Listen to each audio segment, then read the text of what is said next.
Hi guys, welcome back to my channel. I'm Carter, the model investor. Sorry, I was trying something new out there. Anyway, today I want to talk about a calculation that's used, I see it a lot on Bigger Pockets.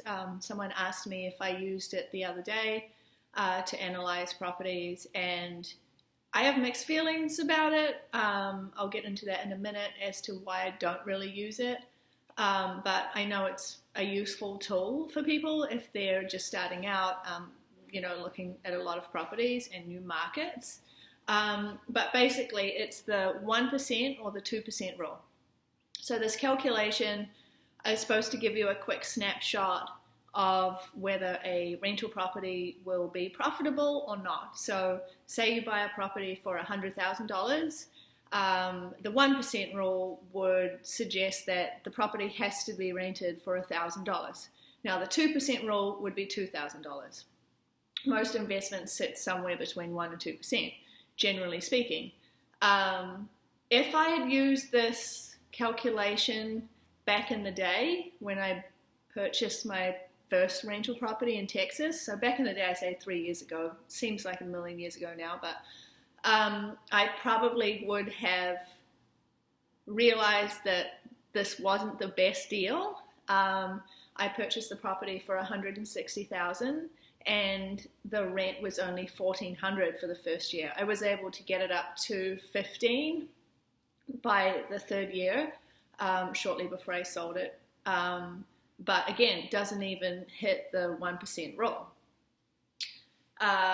It worked out anyway, like it still cash flowed a tiny bit, and I was able to sell it for a profit because the market had increased considerably in the short time that I had it. So anyway, I mean, that's a whole nother video. I think I've even done one on, how I got started, and that property was like my first investment into, and a learning experience to say the least. But anyway, what I wanted to mention is, with this rule, is that every market is so different. So I have properties that I've purchased for $40,000 and they rent for $1,095. So that blows the 2% rule out of the water.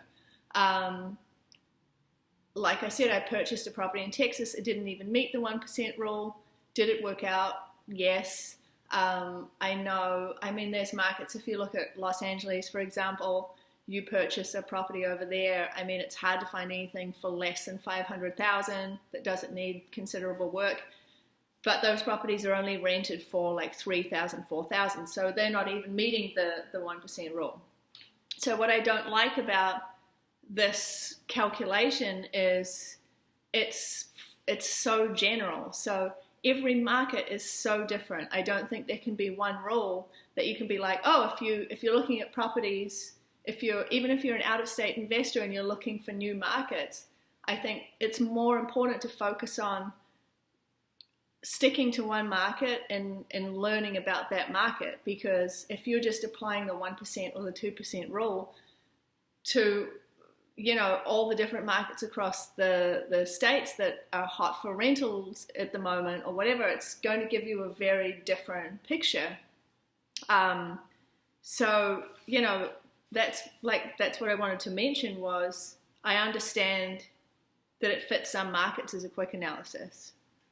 Okay, fine. But my market, for example, in Syracuse, I'm purchasing at a low cost and the rents are pretty high. I mean, rents are high for the cost of the property. So the 1% rule in Syracuse would be a disaster for me, because that would say my property, say I purchased property for $40,000, the 1% rule would say that it was only renting for $400. I mean, that's just not going to work because, I have my mortgage and I have the insurance. I mean,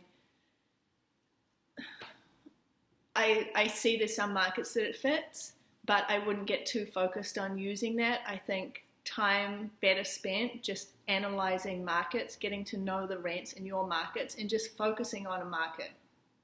I know it's meant to save you time so you can quickly analyze deals and get a general idea, but I think it's good practice to learn how to quickly analyze a deal just by taking 5 minutes. You can, you can write on the back of an envelope or on a napkin or a piece of paper.